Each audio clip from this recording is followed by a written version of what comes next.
Wonder Woman is directed by Patty Jenkins and stars Gal Gadot and Chris Pine.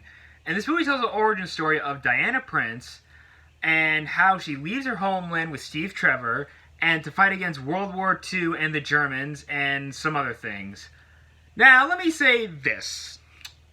When I heard this movie was coming out, I was like thinking, I don't know how this is going to go. And then the reviews started coming out and people were like loving the living heck out of this movie. Like, I'm talking, people were saying like it's really good, it's amazing. And I gotta be honest, Wonder Woman is a good movie. Do I think it's great? No. I think there are definitely some flaws in it. But let's talk about what worked. Gal Gadot is, of course, great as Wonder Woman. She's fantastic in the movie. She's got great humor, and she's good in the action scenes.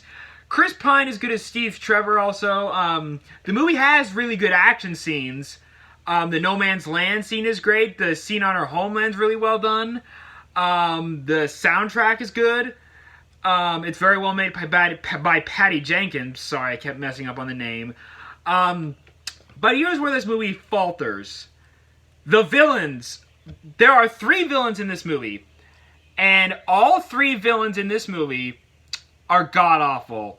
The villains... Well, let me say this. The villains in this movie are weak. They're boring, bland, have no motivation, and I'd say even the actors who played them didn't do a very good job. Like, I mean, one of them's a spoiler, so I can't say. But like, say Danny Houston's character, his character was not only boring and bland, but even his performance wasn't that good. The Dr. Poison, the person who played Dr. Poison, she wasn't that great in the movie either. And the other main villain the actor didn't even do a good job. And I'm sure a lot of people have said this, and I totally agree.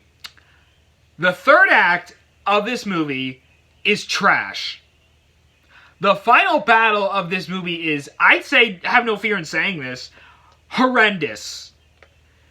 Not only does it completely detract from the first 2 acts, there is also some horrifically, I'm talking horrifically, horrible CGI. There is some CGI in the final battle where you can tell it is horrible. And now, I know some could argue, okay, but like but it's still entertaining. Actually, yeah, it's somewhat entertaining, but there's some terrible CGI. But Wonder Woman's still a good movie. I just don't feel it's as good as people say, but it's still a watchable movie, and I'm going to give Wonder Woman a B+.